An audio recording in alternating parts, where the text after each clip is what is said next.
Welcome to G centric. Question number 8 देखते हैं क्या है। अभी तक हमने क्वेश्चन नंबर 7 इवेंट्स बेस्ड किए थे।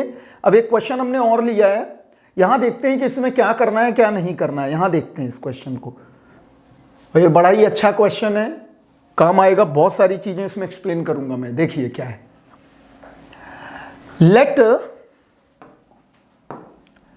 Late E and F be two independent events. दो इवेंट्स हैं जो कि क्या है, इंडिपेंडेंट हैं। तो इंडिपेंडेंट का मतलब ये नहीं है कि आदमी को तुमने अलग अलग खड़ा कर दिया तो दिखाई दे रहा है तुम्हें अलग अलग सर्कल, तो ये हो गए इंडिपेंडेंट। इंडिपेंडेंसी का मतलब हमने क्या बताया था, if P A intersection B बराबर P A into P B, this is called a independent event. If events are dependent then PA intersection B बराबर PA into PB by A. This is a dependent events, right? तो अब देखो क्या पूछा है independent events है। The probability of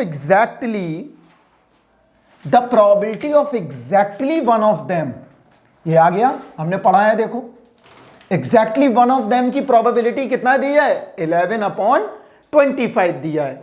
And the probability of none of them, none of them का भी हमने पढ़ा है, नाइदर और नॉर। याद करो हमने जब डायग्राम बनाया था मैट्रिक्स वाला तो उसमें 4th नंबर था नन ऑफ देम।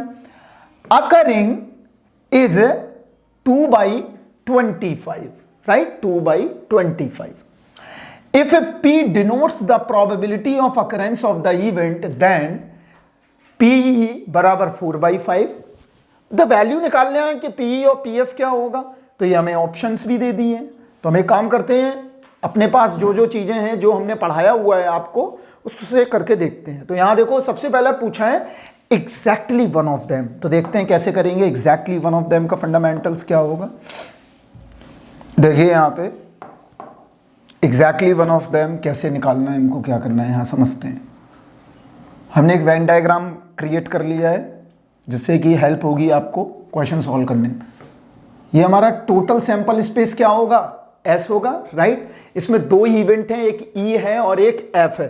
तो हम E और F के डब्बे बना लेते हैं अलग अलग। चलो देखते हैं भाई डब्बे क्या क्या कह रहे हैं इसके डब्बे। सिंपल मैथ्स है बहुत। ओह सॉरी, देखिए this is E and this is F।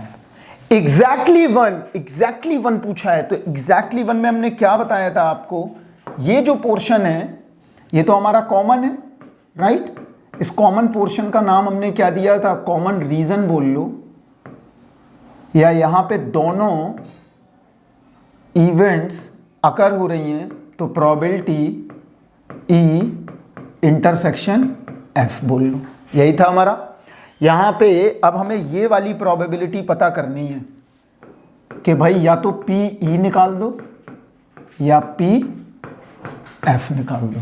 यही तो हमारी क्या है, exactly one of them occur. This is called exactly one of them. Clear है इतना बात, exactly one of them occur, right. तो एग्जैक्टली वन ऑफ देम अकर पूछा है, तो एग्जैक्टली वन ऑफ देम अकर का मतलब क्या है, देखो यहां पे प्रोबेबिलिटी एग्जैक्टली वन ऑफ अकर। तो एग्जैक्टली वन ऑफ अकर होगा क्या, देखो प्रोबेबिलिटी एग्जैक्टली वन क्या बताया था मैंने, देखो अगर यहां पे ये वाला पोर्शन हम लेके देखें, अगर गौर से देखो तो ये जो पोर्शन है सिर्फ E वाला, इसको बोलेंगे हम ओनली E। तो यहां E हो रहा होगा और F नहीं हो रहा है, और ये वाला क्या होगा, ओनली F। Is clear. तो ओनली E के लिए कैसे लिखना होगा, हमने बताया था E intersection F complement plus F intersection E complement. This is called exactly one occur, या तो E अकर होगा या F अकर होगा।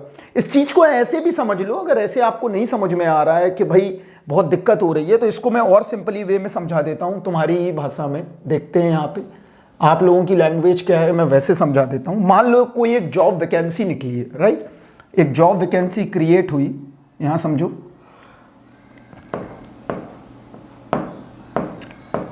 राइट। एक पर्सन है राम और दूसरा पर्सन है श्याम, राइट। और भाई गेट में एक सीट निकली है, सिर्फ एक सीट फिलअप होना है। यहां पे देखो एक कोई जॉब वैकेंसी है ऑफिस में, किसी गेट ऑफिस में, राइट। तो अब बंदा क्या करेगा, उसने बोला है कि एक जॉब वैकेंसी है और दोनों लोग इंटरव्यू के लिए जा रहे हैं, तो इसमें क्या होगा, एग्जैक्टली एक को ही तो सिलेक्ट होना है। तो देखो अगर मेरा राम पर्सन गया, राम चला गया और श्याम राम का हो गया, तो इसका मतलब ये श्योर है कि श्याम का नहीं होगा। तो राम का हो गया और सेम समय पे श्याम फेल कर गया, तो ये 1 माइनस राम की प्रोबेबिलिटी आ गई, ये श्याम के फेल करने की है, यहां श्याम फेल हो गया। क्लियर है इतना बात। अगर श्याम पास कर गया तो राम फेल कर जाएगा, तो राम की प्रोबेबिलिटी क्या होगी, 1 माइनस श्याम की प्रोबेबिलिटी। यही तो कर रहे हैं हम। अगर राम जाएगा तो श्याम को जॉब नहीं मिलेगा और श्याम जाएगा तो राम को जॉब नहीं मिलेगा। क्लियर है इतना बात। तो अब देखो क्या करना है हमको, बहुत सिंपली हमने ये समझ लिया कि जॉब वैकेंसी एक ही है कि अगर राम गया तो श्याम नहीं होगा, श्याम गया तो राम नहीं होगा। क्लियर है इतना बात। तो राम की प्रोबेबिलिटी मल्टीप्लाई बाई श्याम के फेलियर होने की प्रोबेबिलिटी, यही तो होगा। राम पास हो गया, श्याम फेल हो गया, प्लस श्याम पास हो गया और राम फेल हो गया। भाई अब समझने में हमको नहीं लग रहा है कि दिक्कत आएगी, क्योंकि जॉब वैकेंसी ये एक है। जब जॉब वैकेंसी एक है, दैट्स अ मीनिंग कि राम पास हो गया, श्याम फेल हो गया, प्लस श्याम पास हो गया, राम फेल हो गया। This is called exactly one occur. यहां पे भी हमने किया है कि अगर ई को मैं राम की प्रोबेबिलिटी मान लूं तो श्याम के फेल होने की प्रोबेबिलिटी, और दोनों को साथ में काम करना है तो इंटरसेक्शन इस्तेमाल किया है। अगर श्याम पास हो गया तो राम के फेल होने की प्रोबेबिलिटी, इसलिए भी हमने इंटरसेक्शन इस्तेमाल किया है। तो क्या बना, प्रोबेबिलिटी एग्जैक्टली 1। तो हमने बताया है, इसको मैं डायरेक्ट भी लिख सकता हूं, PE into PF complement plus PF into PE complement. Multiply क्यों कर दिया, क्योंकि वी नो दैट कि E and F both are independent events.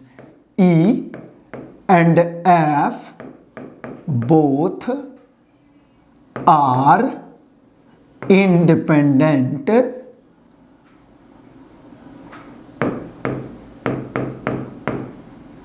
Events. Is clear और नॉट।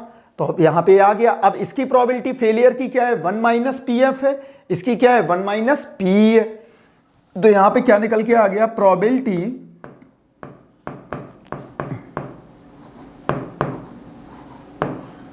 एग्जैक्टली 1 बराबर PE 1 माइनस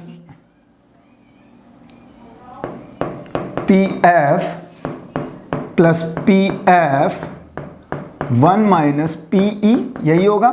मैं एक बार बता चुका हूं, लेकिन इसलिए बता रहा हूं कि दोबारा करोगे तो और मेमोराइज में चला जाएगा, और तुम्हारे अगर सबकॉन्शियस ब्रेन में चली गई चीजें इसके बाद नहीं कभी भूलोगे, राइट।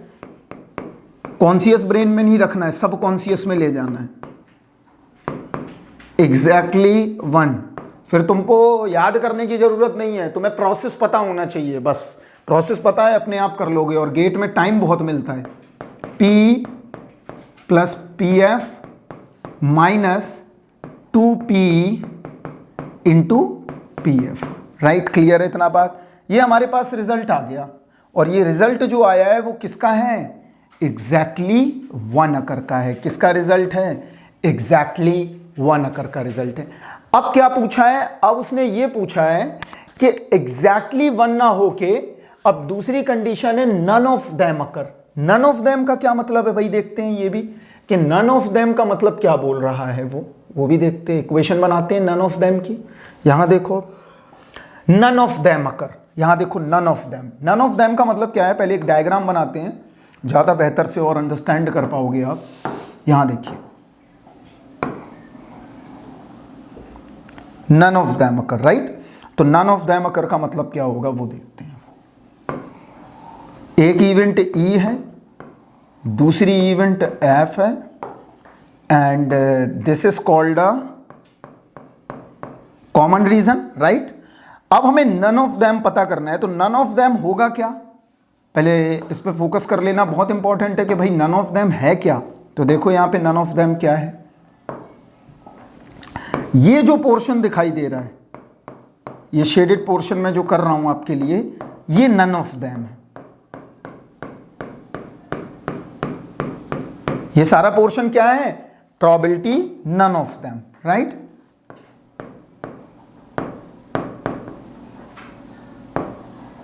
None of them. और ये कैसे मिलेगा, देखो अगर टोटल पोर्शन जो सैंपल स्पेस टोटल है वो 1 के बराबर है, क्योंकि हमने बताया है कि प्रोबेबिलिटी मैक्सिमम 1 के बराबर हो सकती है, तो दैट्स मींस कि ये टोटल तो 1 है, क्लियर है। 1 में से इसको हटाना है, ये जो पोर्शन है पूरा, तो ये पोर्शन को हम ये शेड कर देते, ये वाला पोर्शन अगर चला जाए, 1 में से अगर ये वाला पोर्शन हटा दें तो ये ब्लू कलर का पोर्शन निकल आएगा। इसका मतलब क्या हुआ, 1 minus probability E union F, यही होगा, क्लियर है इतना बात। तो नन ऑफ दैम का मतलब क्या हुआ, आप देखते हैं यहाँ पे, इसको करते हैं पहले सेटिस्फाइड क्या हो रहा है। तो पी सॉरी यहाँ देखते हैं, तो प्रोबेबिलिटी नन ऑफ दैम बराबर 1 माइनस, इस एक्सप्रेशन को हम ब्रेक कर सकते हैं, क्या होगा बताओ, P E plus P F minus P E intersection F, यही होगा। अब स्लाइड्स बदल लेते हैं, ज़्यादा बेहतर रहेगा। चलिए देखो यहाँ पे, तो हमारे पास एग्जैक्टली 1 क्या आया, exactly 1, this is called a P E plus P F minus 2p P F, यही आ गया, पहला इक्वेशन ये आ गया। दूसरा क्या आया देखते हैं, यहां देखिए, probability none of them, and none of them probability 1 minus probability none of them बराबर 1 minus P E plus P F minus 2 P E intersection F. तो अब इसको भी सिंपल कर लेते हैं कि हमको पता है कि ई and F is a both independent events, E and F both independent events. तो यहां पे लिख लेते हैं कि ई एंड एफ बोथ इंडिपेंडेंट, और जब भी कोई इंडिपेंडेंट चीज है इसका मतलब क्या होगा, पी ई इंटरसेक्शन एफ बराबर P E into P F. यहां से भी मिल गया ये चीज। तो यहां पे हम ये रख सकते हैं कि प्रोबेबिलिटी नन ऑफ देम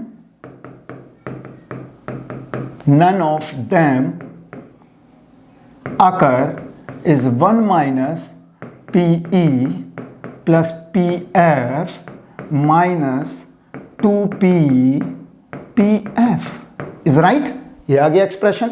अब इन दोनों की वैल्यू दी गई है हमारे पास, ऑलरेडी इनकी वैल्यू गिवन है कि वो बोल रहा है कि probability exactly 1 is 11/25 and none of them is 2/25। तो यहां पे करते हैं, देखो तो यहां पे 11, यहां पे क्या दिया गया है देखते हैं। यहां पे यहां देखो 2/25, इस वाली इक्वेशन से हम आ गए यहां पे। 2/25 बराबर P E plus P F minus 2p P F. Clear है इतना बात। आगे इस एक्सप्रेशन में रखते हैं। इस एक्सप्रेशन में क्या दिया गया है देखते हैं। Exactly 1 is 11/25 and 2/25. This is a 11/25, right? Exactly 1। अब देखो, अब नेक्स्ट एक्सप्रेशन पे आते हैं। अब उसने बोला है नन ऑफ देम इज 2/25, तो हमने ये वाला ले लिया 2/25 बराबर 1 minus P plus P F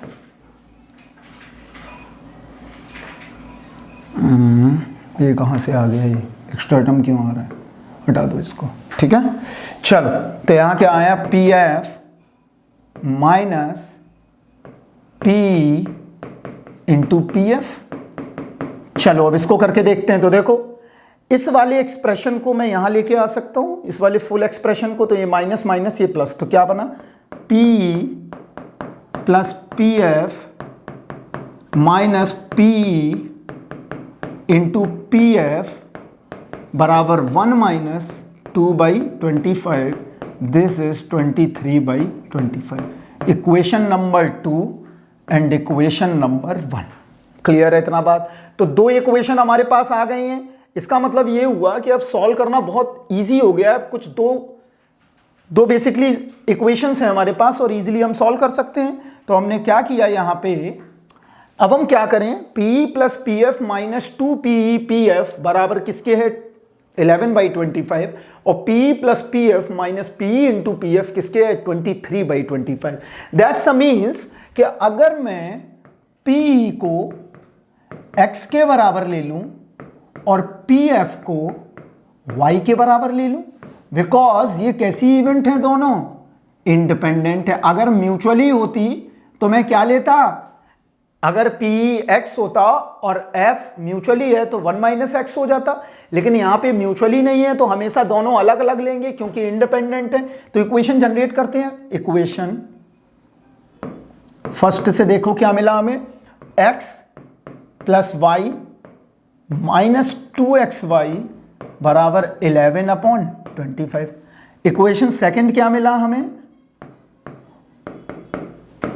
equation second क्या मिला, x plus Y minus XY बराबर 23/25। Equation 1, equation 2। इन दोनों इक्वेशन को सॉल्व करना है। ये मैं आप पे छोड़ता हूँ, बहुत सिंपल काम है, कुछ नहीं है। x से x कट गया, y से y कट गया, xy बराबर समथिंग आ जाएगा, राइट। x से y को एलिमिनेट करेंगे तो इजीली सॉल्व हो जाएगा, राइट। क्लियर है। तो देखो, अब यहां पे जब xy बचेगा तो ऑब्वियसली ये क्वाड्रेटिक इक्वेशन में टर्न करेगा। तो यहां पे हम क्या करेंगे, हमारी वैल्यू आएगी, अगर इफ x 4/5 है तो y 3/5 होगा, अगर x 3/5 है तो y 4/5 होगा। बिकॉज क्योंकि यहां पे हमें क्या मिलेगा, क्वाड्रेटिक इक्वेशन। तो ऑब्वियसली x और y की वैल्यू हमेशा कैसी होंगी, दो वैल्यू आएंगी। एक बार x कुछ होगा प्लस माइनस में तो वो y की कोई और वैल्यू देगा, फिर दूसरी बार x लेंगे तो y कुछ और देगा। तो हमारी वैल्यू निकल आई। तो x हमने किसको माना था, p को। तो यहां लिखते हैं, देखो x हमारे लिए क्या था, p। तो हमारा p क्या निकल के आ गया, p is 4/5 and pf is 3/5। If p is 3/5 and pf is 4/5, ये आ गया। तो ये दो वैल्यू निकल के आ गई हैं। चलिए अब ऑप्शन देखते हैं क्या आ रहा है, यहां समझिए। तो यहां देखो, अब ध्यान से थोड़ा, यहां देखो वो क्या बोल रहा है, देखो p 4/5 pf 3/5, p 3/5 pf 4/5। तो कौन सा ऑप्शन सही हो गया, a and d, right. Clear है। तो गेट में इस तरह की भी अब प्रॉब्लम आ सकते हैं, तो आप लोग ये बच नहीं सकते इससे कि ये प्रॉब्लम नहीं आएगा। तो इस तरह के अगर क्वेश्चन आ गए तो उनको हम क्या बोलते हैं, multiple select answer, right. Clear है इतना बात। तो अब ये क्वेश्चन भी आएंगे तो इसमें दो ऑप्शन सही हो गए हमारे लिए। कौन कौन से, देखो A and D, A and D options are correct. चलिए एक बार रिवाइज करते हैं इस क्वेश्चन को, थोड़ा सा अंडरस्टैंडिंग के लिए थोड़ा रिवाइज कर लेते हैं बेटा। चलो देखो क्या पूछा था, उसने पूछा था कि ई and F two independent event हैं, अगर एग्जैक्टली 1 अकर होता है उसकी प्रोबेबिलिटी 11/25 है। क्लियर है इतना बात? अगर एग्जैक्टली 1 अकर होता है तो उसकी प्रोबेबिलिटी क्या है? 11/25 है। और अगर प्रोबेबिलिटी नन ऑफ अकरिंग होता है तो 2/25 है। तो वो पूछ रहा है पी और पी एफ की वैल्यू बताइए। तो हमने क्या किया, अगर एग्जैक्टली 1 अकर होता है तो दैट्स मीन्स कि P plus P F minus 2P PF बराबर किसके होगा? 11/25 के। अगर नन ऑफ अकर होता है तो ऐसे ही आप ओरली कर सकते हो चीजें, P plus P F minus PE into P F बराबर किसके होगा? 23/25 के। PE की प्रोबेबिलिटी को अगर मैंने X मान लिया और PF की प्रोबेबिलिटी को मैंने Y मान लिया तो हमारी इक्वेशन क्या आ गई? X प्लस वाई बराबर something, x plus Y minus 2xy बराबर 11/25 और x plus Y minus xy बराबर 23/25। फर्स्ट में से सेकंड इक्वेशन को हमने सब्सट्रैक्ट कर दिया तो हमें मिल गया xy बराबर कुछ समथिंग, राइट? क्लियर है बात? इसके बाद हमने क्या किया, क्वाड्रेटिक इक्वेशंस बना के, ऑब्वियसली xy का मल्टीप्लाई आएगा तो हम क्वाड्रेटिक इक्वेशन बना के हमने x और y की वैल्यू निकाल ली। क्वाड्रेटिक को जब सॉल्व करेंगे तो x की 2 वैल्यू आएंगी, तो x की 2 वैल्यू के लिए y 2 वैल्यू की तरफ डिफर करेगा, राइट? x की वैल्यू अगर 3/5 है तो y 4/5 होगा, अगर x 4/5 है तो y 3/5 होगा। इस क्लियर? इसका मतलब PE की वैल्यू 3/5 तो PF 4/5, अगर PE की वैल्यू 4/5 तो PF 3/5। तो हमारा ऑप्शन कौन सा सही हो गया? ऑप्शन नंबर ए और option number D. This is called a multiple select answers, right? तो हमने ये दोनों ऑप्शन सही कर लिए और आंसर हमारा निकल आया। क्लियर है इतना बात? चलिए अब क्वेश्चन नंबर 9 की तरफ बढ़ते हैं। x इंटरसेक्शन y बराबर 1/3। चलिए बढ़ते हैं आगे अच्छे काम की तरफ और देखते हैं कि भाई ये चीजें सही आ रही हैं या गलत आ रही हैं, राइट? क्लियर इतना बात? देखते हैं क्या पूछा है। पहले एक बार क्वेश्चन को और रीड करते हैं। x एंड y 2 इवेंट्स हैं, right? x and y 2 events. I don't know about the dependency और independency, but whether check the dependency or independency, because B and C options are x and y are independent and x and y are not independent. Clear? तो first is such that px upon y बराबर 1/2, py upon x बराबर 1/3, px intersection y बराबर 1/6। तो ये पूछा है कि ये स्टेटमेंट में से कौन से स्टेटमेंट सही हैं और कौन से स्टेटमेंट गलत हैं। तो हमें फोकस करके रखना है, हमें एक एक स्टेटमेंट चेक करना है, बिकॉज गेट में अब मल्टीपल सिलेक्ट आंसर्स हैं, राइट? तो देखते हैं यहाँ पे कैसे चेक करेंगे। अब यहाँ समझते हैं थोड़ा क्या पूछा है क्या नहीं पूछा है, यहाँ पे थोड़ा समझते हैं चीज़ों को, समझेंगे तभी काम बनेगा। चलिए देखिए भाई क्या दिया गया है, px अपॉन y, राइट? देखो यहां पे px अपॉन y बराबर कितना दिया गया है? 1/2 और py अपॉन x क्या दिया गया है? 1/3।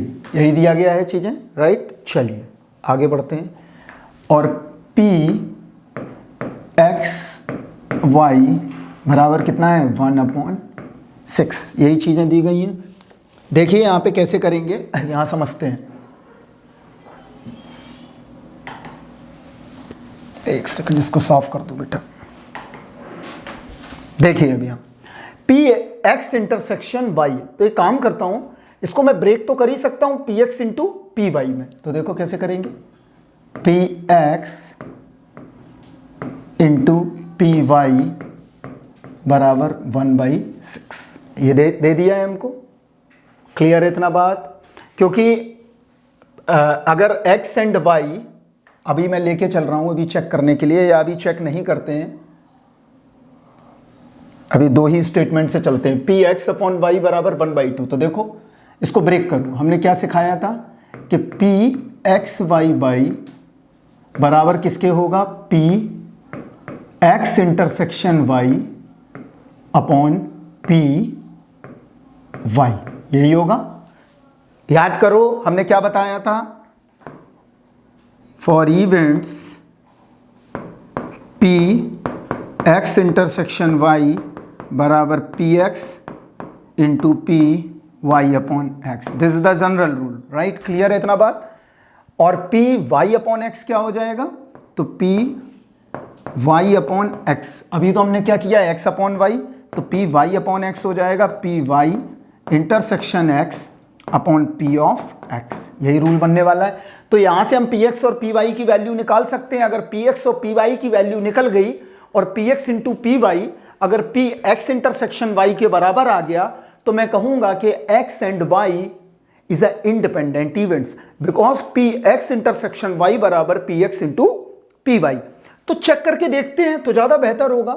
तो पहला इक्वेशन ये आ गया, तो देखिए यहां से इक्वेशन नंबर 1 मिल गया। अब दूसरा इक्वेशन कहां से बनाएंगे यहां देखते हैं। The second equation is this P Y upon X, इसका मतलब क्या है, देखो इसका मतलब ये है कि Y is already occurred, clear. और इसमें क्या है, एक्स इज ऑलरेडी अकर्ड, हम सब सिखा चुके हैं आपको कैसे लिखना है क्या करना है, राइट। क्लियर है इतना बात। चलिए आगे बढ़ते हैं। तो y अपॉन एक्स बराबर किसके आ जाएगा, p x intersection y upon p of x, this is the equation number 2। अब यहां से px और py की वैल्यू मिल जाएगी तो हम चेक कर लेंगे कि x और x इंटरसेक्शन y क्या आ रहा है, x और y इंडिपेंडेंट आ रही हैं कि नहीं आ रही हैं, सारी चीजें चेक हो जाएंगी। तो यहां से करते हैं, इक्वेशन नंबर 1 लेते हैं पहले 1, राइट। देखते हैं इक्वेशन नंबर 1 क्या कहता है हमारा, P X upon Y, this is a value 1 upon 2 बराबर P X intersection Y is the value 1/6 upon P Y, यही होगा। तो क्या मिला, पी वाई 1 अपॉन 2 बराबर 1/6, तो कितना आ गया, पी वाई बराबर 1 अपॉन 3। क्लियर है, पी वाई निकल आया। अब इसी तरह यहां से पी एक्स निकालते हैं। तो देखो पी वाई बाई एक्स कितना है, 1 अपॉन 3 1/6 अपॉन पी एक्स, तो क्या आ गया, पी एक्स इंटू 1/3 बराबर 1/6, तो पी एक्स कितना आ गया 1/2, ये भी निकल आया। चलिए ये दोनों चीजें आ गई हमारे पास। अब आगे बढ़ते हैं। यहां देखो, अब उसने पूछा क्या है, देखो हमारे पास क्या क्या अवेलेबल है, पी एक्स अवेलेबल है 1/3, पी वाई अवेलेबल है, पी एक्स अवेलेबल है 1/2, पी वाई अवेलेबल है 1/3 और P X intersection Y available है 1/6। You check it. तो यहां देखो एक्स इंटरसेक्शन वाई, ये तो ऑप्शन सही नहीं हो सकता है आई थिंक। देखते हैं अभी क्या है क्या नहीं है, अभी समझ में आएगा। ठीक है देखते हैं। तो क्या मिल रहा है, पी एक्स इंटरसेक्शन वाई बराबर P X into P Y, this condition is a independent events, because check करना है तो एक बार चेक करके देखते हैं, इंडिपेंडेंट इवेंट्स। क्लियर है इतना बात, कहीं क्वेश्चन में रॉन्ग तो नहीं है, कहीं देखता हूँ रुको, हाँ एक जगह रॉन्ग है, यहाँ सही करो थोड़ा, ओ सॉरी ये वाला थोड़ा रॉन्ग दिया है, इस स्टेटमेंट को थोड़ा ठीक कर लो बच्चे। पी एक्स यूनियन वाई दिया है, क्योंकि दो वैल्यू कैसे दे देगा, यहाँ पे ऑलरेडी दे रखा है तो वहाँ पे स्टेटमेंट गलत है। यहाँ देखो तो ये आ गया हमारे पास। इसका मतलब अब क्या है देखते हैं, आगे बढ़ते हैं। तो हमारे पास ये कंडीशन तो मिल गई भाई कि ये आ गया है। अब देखो क्या करेंगे, तो पी एक्स आ गया 1/2, पी वाई आ गया 1/3, पी एक्स इंटरसेक्शन वाई आ गया 1/6। तो हम चेक कर लें, this is the condition of independency. तो 1/6 बराबर 1/2 मल्टीप्लाई 1/3 बराबर 1/6।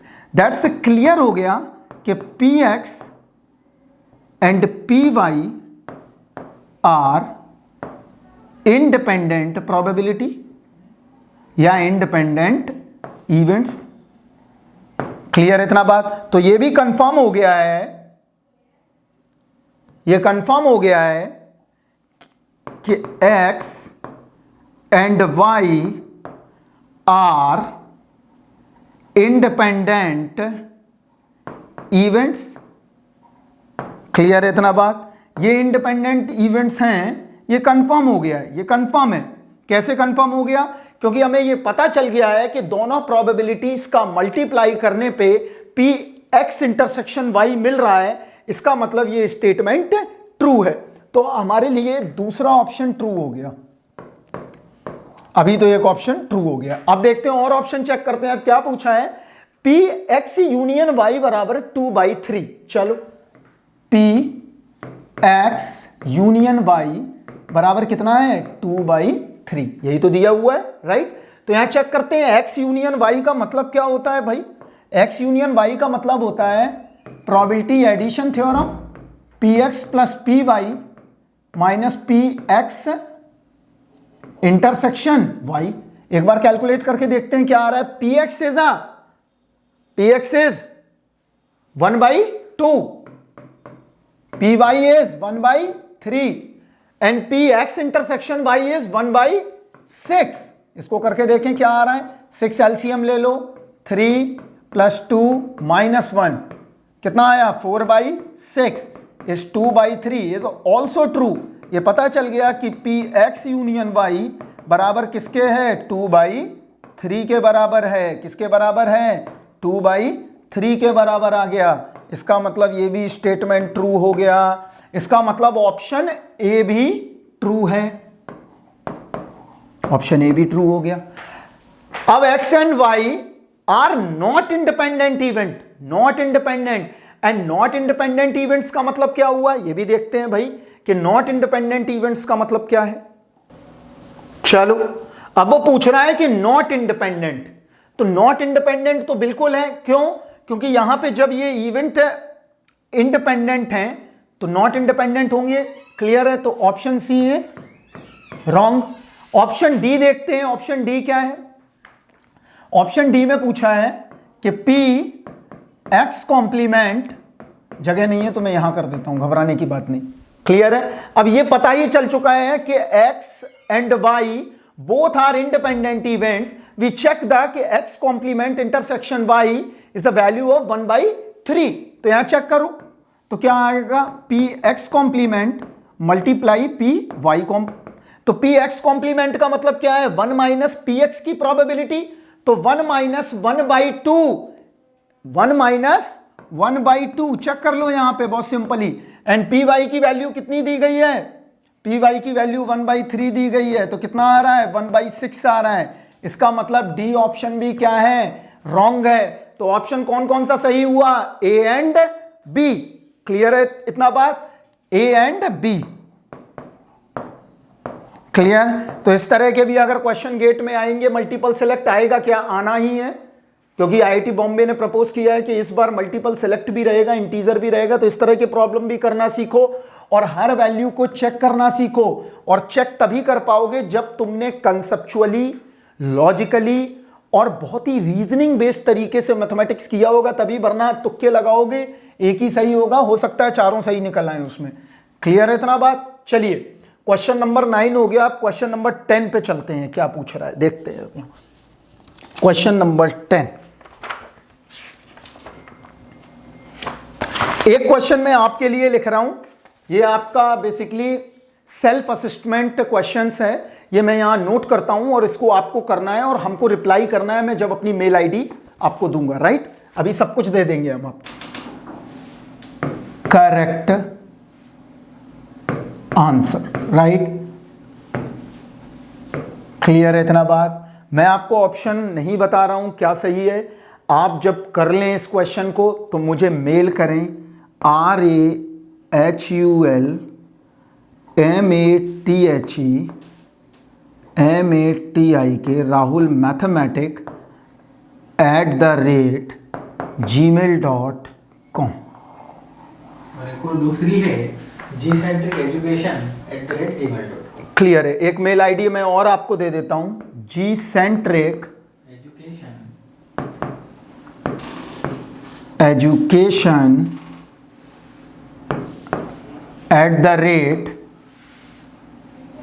@gmail.com। ये मैंने पहला आपको एक क्वेश्चन दिया है, सेल्फ असेसमेंट प्रॉब्लम, राइट। खुद का असेसमेंट कैसे करना है वो इस प्रॉब्लम से हो जाएगा आपका। तो देखो यहाँ देखिए यहाँ पे, the probability that a student passes in a mathematics, physics and chemistry MPC respectively, 75% passing at least 1, 50% passing at least 2, 40% passing exactly 2। तो एटलीस्ट 1 का मतलब क्या हुआ? सिर्फ फिजिक्स में पास हुआ होगा। एटलीस्ट 1 का मतलब फिजिक्स में पास हो सकता है, वो मैथ्स में भी पास हो सकता है, केमिस्ट्री में भी पास हो सकता है। एटलीस्ट 2 का मतलब क्या है? वो 0 से 2 मिनिमम हुआ होगा 2 सब्जेक्ट में और तीसरे में फेल हो गया होगा। यहाँ पे क्या हुआ होगा? एग्जैक्टली 2 ही सब्जेक्ट्स में पास हुआ होगा। तो ये सारी चीज़ें मैंने तुम लोगों को सिखाई हुई हैं, इसको कैसे एग्जीक्यूट करना है वो आपको देखना है। और इसके ऑप्शन में तुम्हें आंसर नहीं बता रहा हूँ, जब आप खुद करके भेजेंगे तब मैं बताऊँगा आपको, राइट। क्लियर है इतना बात? तो इस क्वेश्चन को करना है, अच्छे तरीके से करना है, क्लियर है इतना बात। और यहाँ पे मेल ID मैंने लिख दी है, rahulmathematic@gmail.com और gcentriceducation@gmail.com। आप इस पे मेल करें अपने सॉल्यूशन को, मैं देखूंगा कि आपने सॉल्यूशन क्या किया है क्या नहीं किया है, चेक करेंगे। इसके बाद हम आपको बताएंगे कि इसका सॉल्यूशन एग्जैक्टली क्या होगा। क्लियर है इतना बात? तो यहाँ तक अभी आपको हमने इस तरह के क्वेश्चन करना सिखाया। अब 1-2 क्वेश्चन और लेंगे और इस टॉपिक को बाइंड अप करके हम आएंगे conditional probability and Bayes theorem पे, राइट। क्लियर है इतना बात? चलिए एक क्वेश्चन और देख लेते हैं, 1-2 कहीं कि कुछ मिल जाए आपके लिए। यस, चलिए एक छोटा सा क्वेश्चन है, उसको और करेंगे लास्ट और इसको ख़त्म करेंगे फिर। क्वेश्चन नंबर, इसको कैसे करना है और कैसे नहीं करना है मैं आपको सिखाता हूँ। देखिए हमने क्या पूछा है कि 2 इवेंट हैं तो एग्जैक्टली 1 अकर होगा, इसकी प्रोबेबिलिटी क्या होगी। तो ये पहला ऑप्शन तो सही हो गया, क्योंकि अभी मैंने किया हुआ है कि अगर प्रोबेबिलिटी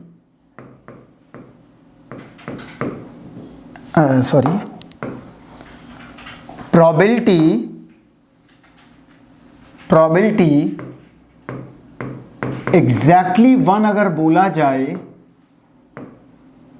तो सीधी बात है भाई, बार बार नहीं बताएंगे अब, PA plus PB minus 2PA intersection B confirm है कि ये होना ही है, राइट। क्लियर है इतना बात?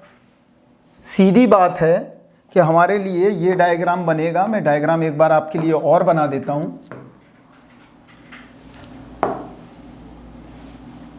डायग्राम क्या आएगा? क्लियर बात हो गई है कि डायग्राम भाई ऐसा आने वाला है।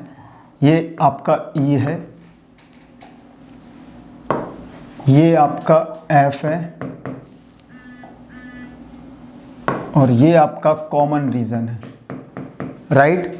और एग्जैक्टली 1 का मतलब वो क्लियर है कि वो ये जानना चाहता है, राइट। तो उसके लिए हमने एग्जैक्टली 1 के लिए लिख दिया भाई, exactly 1, that means exactly 1 is PA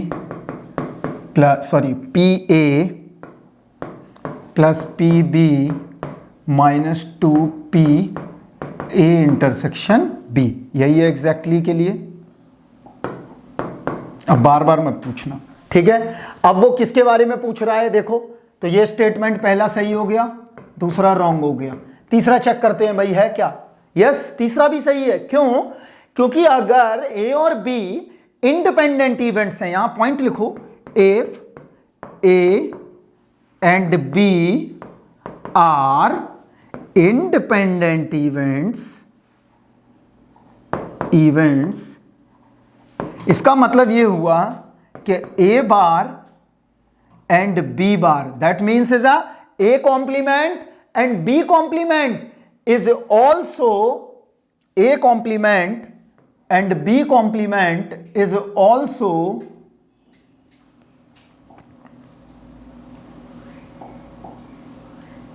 एक सेकेंड बेटा,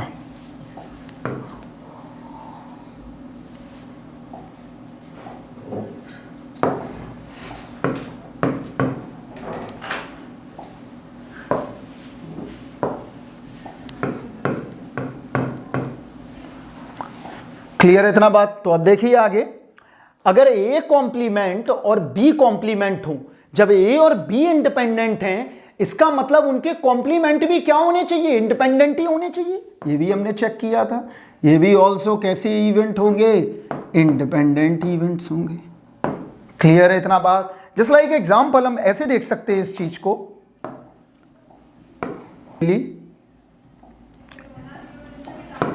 दूसरी ये है हमारी ए बी। हमें कॉम्प्लीमेंट की निकालना है। कॉम्प्लीमेंट का मतलब क्या हुआ?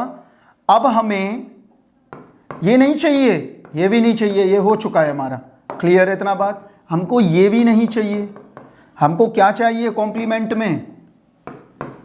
ये बाहर वाला जो पोर्शन है वो चाहिए। तो ऑब्वियसली वो भी इंडिपेंडेंट होगा। अगर ए और बी इंडिपेंडेंट इवेंट्स हैं तो उनके कॉम्प्लीमेंट भी हमेशा कैसे इवेंट होंगे? इंडिपेंडेंट इवेंट्स होंगे। तो ए बार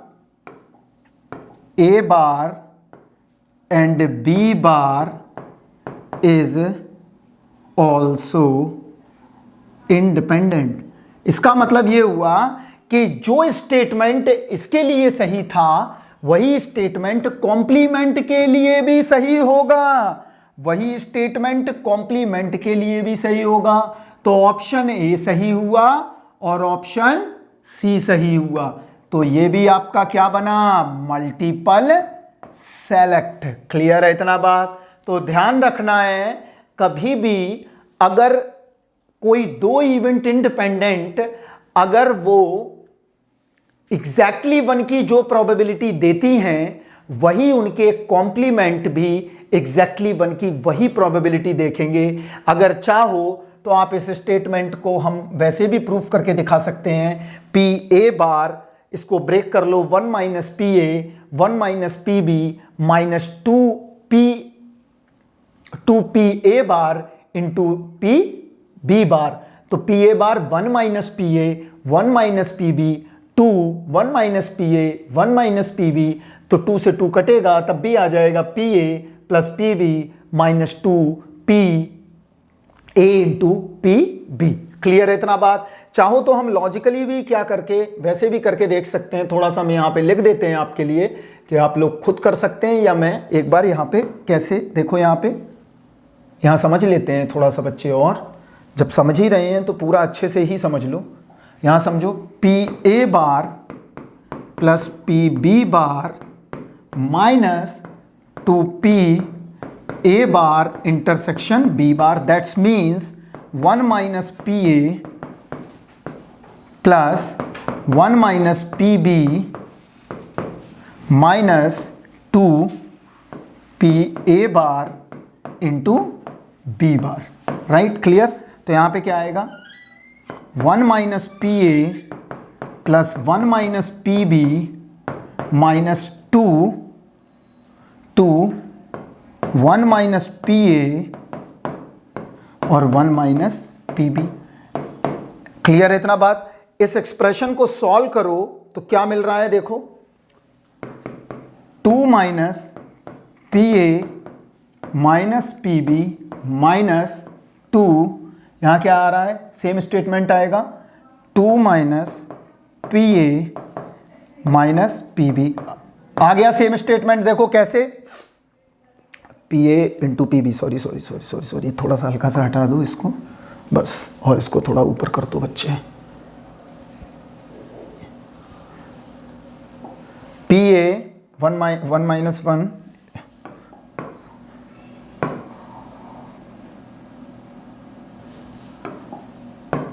देखो क्या आएगा, यहाँ देखते, 1 minus P A 1 minus P B 2 1 minus P B minus P A minus P A into P B. Right? अब इस स्टेटमेंट को हम लिख सकते हैं कैसे, देखो, 2 minus P A minus P B minus 2 plus 2 P B minus 2 P A minus 2 P A into P B. तो ये माइनस माइनस ये भी प्लस हो गया। अब देखो क्या आ रहा है, एक पी ए में से एक पी ए चला गया, क्या मिला? पी ए क्या मिला? प्लस पी बी, ये 2 से 2 कैंसिल हो गए, ये यहाँ से आ गया minus 2PA into PV is a same statement. देख लो यहाँ पे, अब ये सेम स्टेटमेंट आ रहा है, इसका मतलब A और C सही हो गया। तो ज़्यादा घबराने की बात नहीं है, इस तरह से करके देख लो कि हमने एक तो आइडिया बता दिया कि भाई A और B अगर इंडिपेंडेंट हैं तो उनके कॉम्प्लीमेंट भी हमेशा क्या होंगे, इंडिपेंडेंट होंगे। या अगर तुम्हें ऐसे नहीं बन रहा है तो भाई ऐसे कर लो, ऐसे करके देख लो, तब भी आ जाएगा। क्लियर है इतना बात? तो अब नेक्स्ट लेक्चर हम स्टार्ट करते हैं conditional probability and the connection between conditional and Bayes theorem. Is a clear? इसके ऑप्शन ए सही है, इसमें ऑप्शन एक तो ए सही है एंड सी सही है। क्लियर इतना बात? तो ध्यान रखना है, अगर मल्टीपल ऑप्शंस आएंगे तब भी हमें चेक करके देखना है ये करेक्ट है ये इनकरेक्ट है। क्लियर है इतना बात? चलिए अब हम लोग कंडीशनल और बेस थ्योरम की तरफ बढ़ेंगे, जो कि सबसे ज्यादा मोस्ट इंपॉर्टेंट है।